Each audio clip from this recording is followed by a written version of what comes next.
मङ्गलं पञ्चपरमेष्टि मङ्गलं तीर्थङ्करं मङ्गलं विश्वजिन्धर्मं मङ्गलं वीरशासनं मङ्गलं वीरशासिनं वन्दितो सव्यसिद्धे ध्रुवमचलमणोभवं गतिं पते वोक्षामि समय पाहुड मृण्मो सुध केवली भरितम। समय सार परम मांगलिक ग्रंथ है। आचार्य कुंदकुंद देव द्वारा यह ईसा पूर्व प्रथम शताब्दी में लिखा गया है। 415 कुल प्राकृत भाषा की गाथाएं हैं। आध्यात्मिक शैली है। यहाँ 9वां अधिकार जिसे बंध अधिकार कहा जाता है, जिसमें हम 247 से 252 तक की जो गाथाएं थी, जिसका मतलब यही था कि अज्ञानी जीव ऐसा मानता है कि मुझे कोई मारता है, मैं किसी को मारता हूँ, या कोई मुझे जीवन देता है या मैं किसी को जीवन देता हूँ, जबकि ये सब कुछ जो है आयु कर्म के क्षय से और आयु कर्म के उदय से होता है। लेकिन अज्ञानी ऐसा नहीं मानता है। अज्ञानी या तो मानता है कोई ईश्वर ऐसा कर रहा है, अथवा इस भ्रम में रहता है कि मैं किसी को मारता हूँ, मुझे कोई मारता है, मैं किसी को बचाता हूँ, कोई मुझे बचाता है, कोई मेरी रक्षा करता है या मैं किसी की रक्षा करता हूँ। ये जो उसकी भ्रांति है, उस भ्रांति को दूर करने के लिए आचार्य भगवान ने या भगवान महावीर स्वामी ने बताया कि भाई ऐसा नहीं है। तुमने जैसे कर्म किए थे उसी कर्म का ही फल होता है जीवन और मरण। आपने जीवन में कैसे कर्म किए हैं ये देखना आवश्यक है। यदि कोई मुझे मार रहा है तो वह निमित्त मात्र है। किसी वस्तु से मैं मर रहा हूँ तो वो निमित्त मात्र है। यथार्थ तो यही है, मेरी आयु कर्म का क्षय हो रहा है या क्षय हुआ, इसलिए मेरा इस प्राणों का वियोग हुआ। और यदि मुझे कोई जीवन दे रहा है, जन्म दे रहा है, तो यही भी मेरे जो है आयु कर्म का उदय है। बिना आयु कर्म के उदय से मुझे कोई भी जन्म नहीं दे सकता है। कोई भी संसार की माता मुझे जन्म नहीं दे सकती है जब तक मेरा आयु कर्म का उदय ना हो। जब एक आयु समाप्त होती है और दूसरी आयु प्रारंभ होती है तो दोनों में एक समय का भी अंतर नहीं होता है। एक समय में ही उत्पाद होता है और एक समय ही व्यय होता है। जिस समय आयु का व्यय हो रहा है पिछली आयु का, उसी समय आगामी आयु का उदय भी प्रारंभ हो जाता है। और जीव जो है विग्रह गति में एक समय, 2 समय, 3 समय अधिक से अधिक रहता है, और चौथे समय में जहाँ उसे जन्म लेना होता है वहाँ पर जाकर के वो जन्म ले लेता है। चाहे वो गर्भस्थ जन्म हो, चाहे उपाद जन्म हो, और चाहे वो समूर्छन जन्म हो, कोई सा भी जन्म हो, वहाँ पर जाकर के जीव जन्म ले लेता है। तो आपने देखा, बिना आयु कर्म के उदय से, बिना गति नाम कर्म के उदय से यह जीव जो है किसी भी गति में जाकर के जन्म नहीं ले सकता है। गति के नाम कर्म का भी उदय चलना चाहिए ना, कि कौन सी गति का उदय चल रहा है। वह मनुष्य गति का है, त्रिंज गति का है, नरक गति का है, देव गति का, कौन सी गति का है। तो गति का उदय चलना चाहिए और उसी गति के अनुसार आयु कर्म का उदय चलना चाहिए। तब जाकर के जीव उस गति में वह जीव जन्म लेता है। तो ये तो निश्चित हो गया कि हमारे आयु कर्म के उदय से ही जीव का जो जन्म होता है, जीवन मिलता है।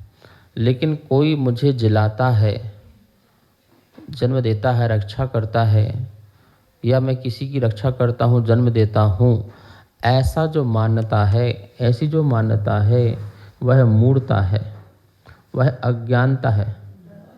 और जब तक ऐसी अज्ञानता रहेगी जीव संसार में भटकता रहेगा।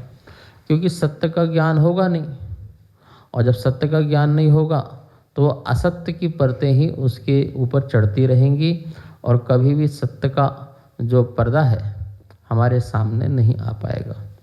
असत्य का पर्दा हटे तो सत्य की जो तस्वीर है, जो हकीकत है, जो सत्य है, वो हमारे सामने प्रकट होगी। तो हमें अज्ञानी नहीं बनना है। इससे फ़ायदा क्या है? इससे फ़ायदा यह है कि हम यदि ज्ञानी बनते हैं और यथार्थता को जान जाते हैं तो निश्चित ही हमें कर्म बंधन जो होते हैं वो नहीं होंगे, क्योंकि हम एक तो अभय होंगे, निर्भय होंगे, निडर होंगे, निष्प्रय होंगे, निर्भीक हो जाएंगे और अपने में स्थित हो जाएंगे।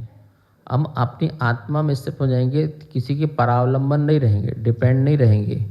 तो इससे हम बंध से मुक्त हो जाएंगे, और जो जीव बंध से मुक्त होता है वही सच्ची आत्मा की स्वतंत्रता का अनुभव करता है, सच्चे आनंद का अनुभव करता है।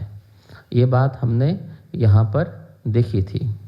देखिए गाथा नंबर जो है कल अपन ने पढ़ी थी, 252 नंबर गाथा देखिए। आयुधेन जीवति जीवो एवं भड़न्ति सवर्णो आऊं चरणादिन्ति तो हम कहम नूते जीवितम कहम तेहिम। आउण उदय जीवति, जीवो आयु कर्म के उदय से जीव जीता है, एवं भड़न्ति सब वर्णो, ऐसा सर्वज्ञ देव कहते हैं। आयुम चरना दिनती तो हम, तुझे आयु कर्म कोई देते नहीं है। कहम नु ते जीवितम कदम ते ही, फिर उन्होंने तेरा जीवन कैसे किया, तो ये बात भी नहीं आती है। कह रहे हैं कि आयु कर्म के उदय से जीव जीता है, ये तो कैसा कौन कह रहे हैं? सर्वज्ञ देव, सब वर्णु भड़िंदी, सर्वज्ञ देव ने ऐसा कहा है। सर्वज्ञ देव जो सर्व जानते हैं, सबको जानते हैं, समस्त द्रव्य को जानते हैं, समस्त द्रव्य की समस्त पर्यायों को जानते हैं, और पीछे की अनंत, आगे की अनंत और वर्तमान की तीनों की युगपत एक साथ जानने वाले होते हैं। ऐसे सर्वज्ञ देव ने कहा है भैया कि तुम्हारे आयु कर्म के उदय से जीवन है। फिर यहाँ पर तर्क दिया है, क्या कोई तुम्हें अपना आयु दे सकता है?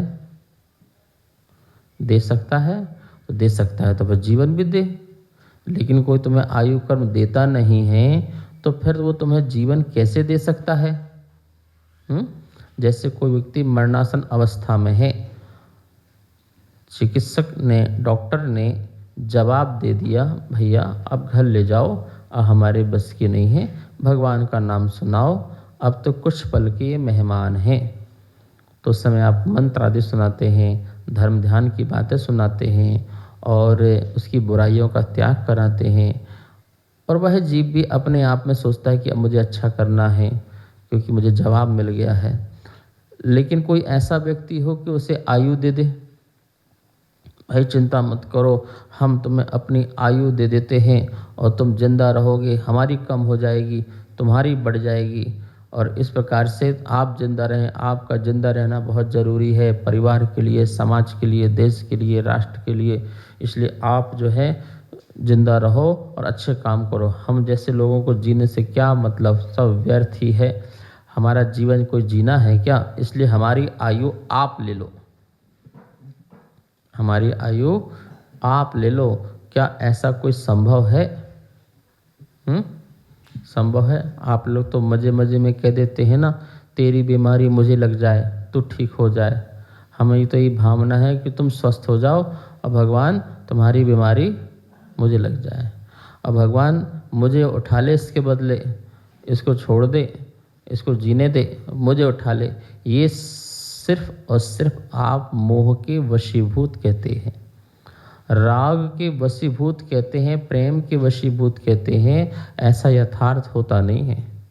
ऐसा कभी नहीं होता है कि सामने वाले को बुखार हो और आप मंत्र पढ़ो और कुछ ऐसा कर्म करो जिससे बुखार आप में आ जाए और उसका बुखार उतर जाए। यद्यपि कभी कभी ऐसा हो जाए तो वो भ्रम ही समझना, जैसे आपने कहा हे भगवान उसका बुखार मुझे आ जाए, और हो सकता तुमको बुखार आ जाए, उसका उतर जाए। अब तुम भ्रम लेके बैठ गए। देखो भगवान आपने अच्छी सुनी, हमने कहा था आपसे और आपने तो हमारी मन्नत पूरी कर दी। हम तो आपको श्रीफल चढ़ाएंगे, प्रसाद चढ़ाएंगे, दान पुण्य करेंगे। हे परमात्मा आप चमत्कारी हैं, आपने हमारी फरियाद सुन ली। भाई उनने फरियाद थोड़ी सुन ली है, ठीक है, ऐसा तो कुछ भी हो जाएगा। हे भगवान उसकी अमीरी मेरे पास आ जाए, मेरी गरीबी उसके पास चले जाए, मैं स्वस्थ हो जाऊं वो बीमार हो जाए, ये सब भी तो हो सकता है ना, उल्टा पुल्टा। फिर तो कुछ भी बोलो। हे भगवान वो भारत में आ जाए, मैं अमेरिका में चला जाऊं, ठीक है। भगवान ऐसे सुन रहे हैं ना, और भगवान ऐसा कार्य कर रहे हैं। अरे भगवान की कोई हिम्मत नहीं है, कोई ताकत नहीं है किसी गरीब को अमीर बनाने की, अमीर को गरीब बनाने की, किसी स्वस्थ को अस्वस्थ करने की, अस्वस्थ को स्वस्थ करने की, किसी अज्ञ को विज्ञ करने की और विज्ञ को अज्ञ करने की कोई ताकत नहीं है। हर जीव का अपना कर्म के अनुसार परिणमन होता है, अपने पुरुषार्थ के अनुसार परिणमन होता है, अपने भाग के अनुसार परिणमन होता है, जो उसका स्वयं का होता है। कोई दूसरे तीसरे व्यक्ति का बीच में दलाली वाला कोई काम इसमें नहीं है। धर्म भी आपका और कर्म भी आपका, दोनों ही आपके हैं। धर्म आपका, कर्म किसी का, कर्म आपका, धर्म किसी का, ऐसा नहीं होता है। आपका पुरुषार्थ भाग भगवान का चलेगा, आपका भाग पुरुषार्थ भगवान का चलेगा, ऐसा भी नहीं है। सब कुछ जो कुछ है आपका है। तो आप जब किसी को आयु दे नहीं सकते हो तो फिर ऐसा क्यों भ्रम पालते हो कि मैं जो है तुम्हें जीवन देता हूँ, मैं तेरे जीवन की रक्षा करता हूँ। नहीं करते भाई। व्यवहार से आप अन्न जल धन आदि का सहयोग करके उसके प्राणों की रक्षा करने में कारण बनते हो। आप अस्पताल ले गए, आपने धन खर्च किया, आपने समय खर्च किया और इसका रिजल्ट मिला कि वो ठीक हो गया, दवाई आदि से, औषधि आदि से व्यक्ति ठीक हो गया। तो आप इतने ही तो काम कर सकते थे। संसार में कितने लोग धन खर्च कर रहे हैं, कितने लोग औषधि दे रहे हैं, क्या किसी की जान बचा पाते हैं? 100 में से 5 बच गए, 95 मर गए और मर ही जाते हैं। तो बोलो तुम्हारा धन, तुम्हारा औषध काम आया क्या? उसका आयु कर्म का क्षय होगा तो मरण हो जाता है, और आयु कर्म का उदय है तो सुनो तुम्हें धन खर्च की जरूरत भी नहीं पड़ेगी। तुम एक नॉर्मल से कोई दवाई भी दे दोगे ना, औषधि दे दोगे, जैसे सड़क छाप, झोले छाप जो डॉक्टर होते हैं, झोले लिए रहते हैं, घूमते हैं, वो कुछ भी पढ़ के दे दें तो उससे भी व्यक्ति ठीक हो जाता है यदि उसका आयु कर्म का उदय सही चल रहा है। लेकिन उसकी निषेक आयु कर्म के क्षय के चल रहे हैं तो कितने बड़े डॉक्टर के पास चले जाना, कितनी ज़्यादा औषधि करा देना, आप उसे बचा नहीं सकते हैं। तो ये तो आपकी अज्ञानता है कि मैं उसे बचा सकता हूँ, मैं उसे मार सकता हूँ, जबकि कह रहे आयु क्षयम मरणम और आयु उदयन जीवति। आयु के क्षय से मरण होता है और आयु के उदय से जीवन होता है। तो कितनी सुंदर बात कही है। क्या मरणासन व्यक्ति को क्या आप अपनी आयु दे सकते हैं? दे सकते हैं तो बात करो, जीवन देते हैं। फिर ठीक है, हम अपनी अज्ञानता निकाल देंगे कि हमारी अज्ञानता थी भैया आयु दी जा सकती है, पर मरते न बचावे कोई, मणिमंत तंत बहु होई, मरते न बचावे कोई, मरती वीर्य जीव को न राखन। आप सोचिए, मणिमंत्र तंत्र बहु होई, मणि आ जाए, एक से एक मणि आ जाए, मंत्र आ जाए, तंत्र आ जाए, यंत्र आ जाए और साक्षात भगवान उतर के आ जाए, तो भी किसी के मरण में हस्तक्षेप नहीं कर सकते हो, किसी के जीवन में हस्तक्षेप नहीं कर सकते हैं। यदि उस व्यक्ति का स्वयं का कर्म का उदय है, आयु कर्म का उदय है, तो संसार में उसे कोई मारने वाला नहीं हो सकता है। और यदि आयु कर्म का क्षय चालू हो गया तो उसे कोई संसार में बचाने वाला नहीं हो सकता है। ये उसके ही उदय और क्षय से ऐसे कार्य होते हैं। हाँ, इन दोनों में बाह्य निमित्त मिलते हैं, तो बाह्य निमित्त से बाह्य निमित्त तक रहते हैं, वस्तु स्वरूप में प्रवेश नहीं करते हैं, उसकी यथार्थ में प्रवेश नहीं करते हैं। इस बात को हमें ध्यान रखना है। हम किसी को मरण और किसी को जीवन देते हैं, ये एक व्यवहार की दृष्टि है। निश्चय की दृष्टि तो यही है कि भाई ये आयु कर्म के क्षय से मरण है और आयु कर्म को उदय से जीवन है। आयुम चाना दिनती तो हम, तुझे आयु कर्म कोई देते नहीं है, तो कहम नु ते जीवितम कदम तेहिम, फिर उन्होंने तेरा जीवन कैसे किया?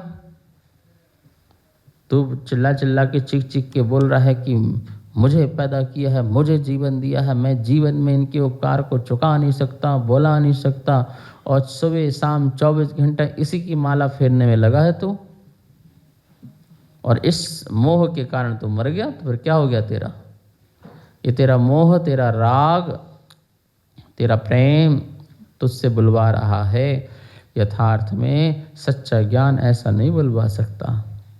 सच्चा ज्ञान जानता है भाई आपने हमारे शरीर को जन्म देने में निमित्त रहे, लेकिन मेरे आयु कर्म को या आयु क्षय को देने में आप निमित्त नहीं है। ये तो मेरे पूर्वकृत कर्म का ही फल है।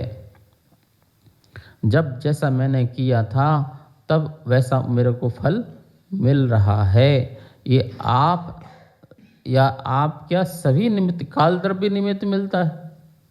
मेरे परिणमन में, क्षय में, उदय में, परिणमन में कौन काल द्रव्य निमित्त है कि नहीं? वो भी निमित्त है। तो क्या काल द्रव्य मेरा जन्मदात्री हो गया या मारने वाला हो गया?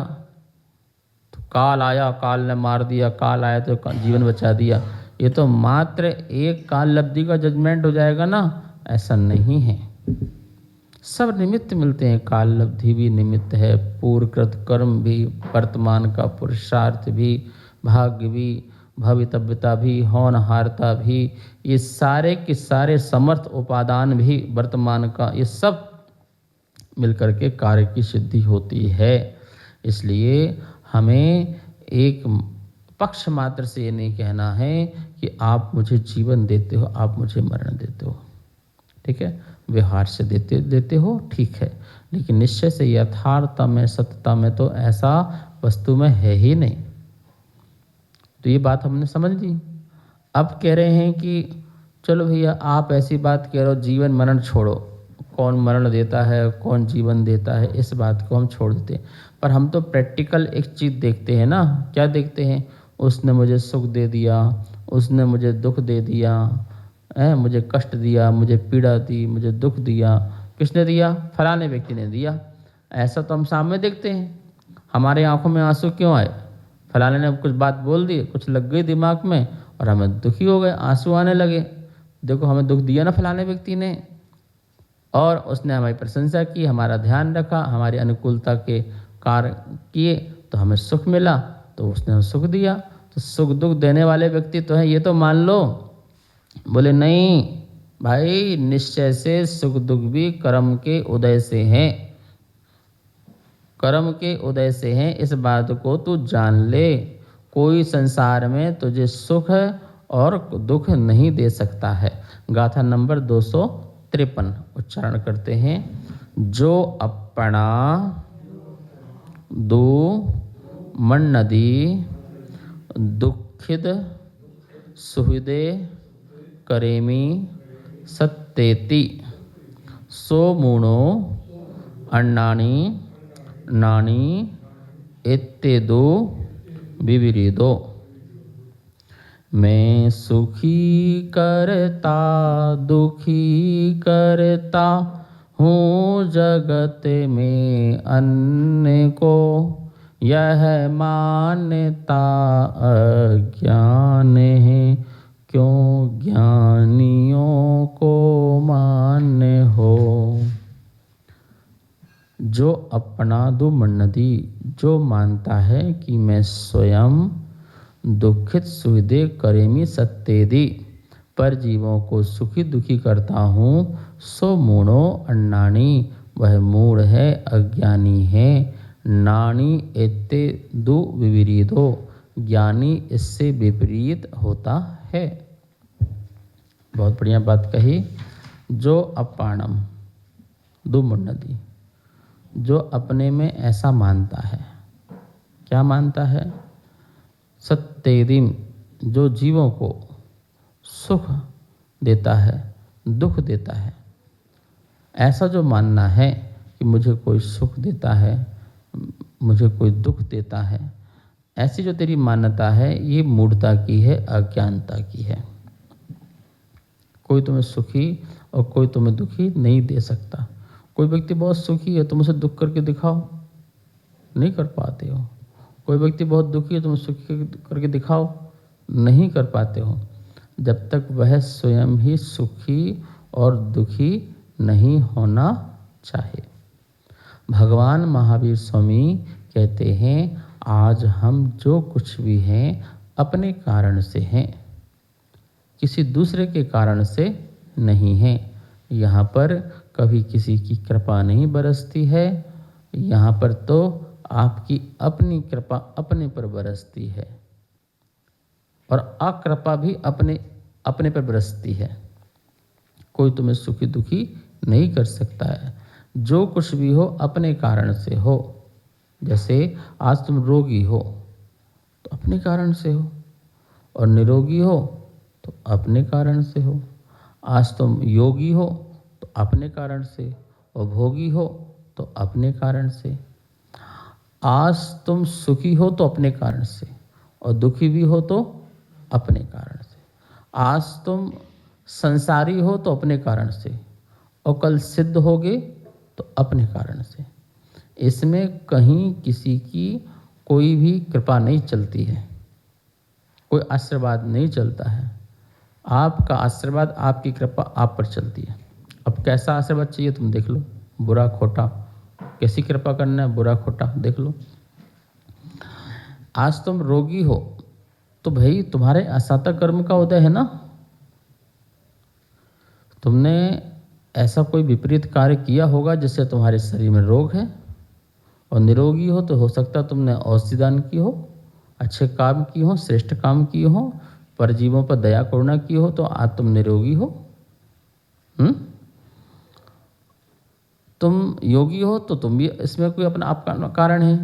पिछले भाव में तुमने खूब धर्म ध्यान किए होंगे, अच्छे कार्य श्रेष्ठ कार्य किए होंगे, तो आज तुम योगी बने हो।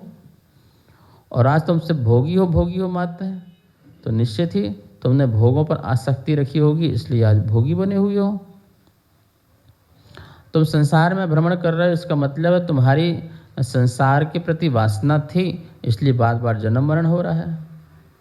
और आज तुम मोक्ष गमन कर रहे हो, इसका मतलब तुम्हारी मोक्ष की मुमुक्षु थे, तुम मोक्ष के इच्छुक थे, इसलिए आज तुम्हारे जीवन में मोक्ष प्रकट हो रहा है। आज तुम दुखी हो, इसका मतलब तुमने पहले कई भवों कईयों को दुखी किया होगा, इसलिए आज तुम दुखी हो। और आज तुम सुखी हो, इसका मतलब तुमने कई भवों में कईयों को सुख करने का उपक्रम किया होगा व्यवहार वाला, इसलिए तुम आज सुखी हो। ठीक है, तो सुख और दुख जो है ये आपके पूर्वकृत के कर्म हैं, पूर्वकृत के कर्म हैं, और वर्तमान का तुम्हारा अच्छा बुरा पुरुषार्थ है। बुरा पुरुषार्थ हो तो दुखी हो जाते हो, और अच्छा पुरुषार्थ होता है तो सुखी हो जाते हो। सम्यक सोच होती है तो सुखी हो जाते हो, और मिथ्या सोच होती है तो दुखी हो जाते हो। ये सिर्फ आपका सोच पर आधारित है। पूर्वकृत कर्म आपको अनुकूल वातावरण रखता है तो उसको देखते आप सुखी हो जाते हो, और प्रतिकूल वातावरण रखता है तो उससे पा करके दुखी हो जाते हो। ये तुम्हारी सोच का फर्क है कि तुम किससे सुखी होना चाहते हो और किससे दुखी होना चाहते हो। मन मुताबिक आपका भोजन बन गया तो आप अपने आप को सुखी मानते हो, और मन मुताबिक भोजन नहीं मिलता तो अपने आप को दुखी मानते हो। आपको रहने का स्थान मन मुताबिक मिल जाता है, या वस्त्र मिल जाते हैं, या आभूषण मिल जाते हैं, या कोई व्यक्ति मिल जाता है, तो आप अपने आप को सुखी मानते हो। और इससे बिल्कुल विपरीत मिलता है तो अपने आप को दुखी मानते हो, जबकि ये आपका भ्रम है, ये आपकी मिथ्या सोच है। ये कह रहे हैं कि कोई संसार में कोई वस्तु और कोई व्यक्ति तुम्हें सुखी और दुखी नहीं कर सकता है जब तक तुम अपनी मान्यता से सुखी दुखी नहीं होना चाहो। ये हमारे विकृति का अंजाम है। हमारे परिणामों में विकृति पैदा होती है, उसी से हम सुखी दुखी होते हैं। यथार्थ तो यही है, किसी से राग होता है तो हम सुखी होते हैं और किसी से द्वेष होता है तो हम दुखी होते हैं। अब उसमें चेतन अचेतन कोई भी पदार्थ हो सकता है, कोई भी निमित्त मिल सकता है। पदार्थ सुख दुख नहीं दे रहा है, उसके प्रति राग द्वेष की जो कल्पना है, जो धारणा है, वो तुम्हें सुखी दुखी देती है। तुमने सोच ही लिया है करेला कड़वा होता है, खाने से अच्छा नहीं लगता है, वो मुझे दुख देता है, तो करेला दुख ही देगा। यद्यपि करेला दुख नहीं दे रहा,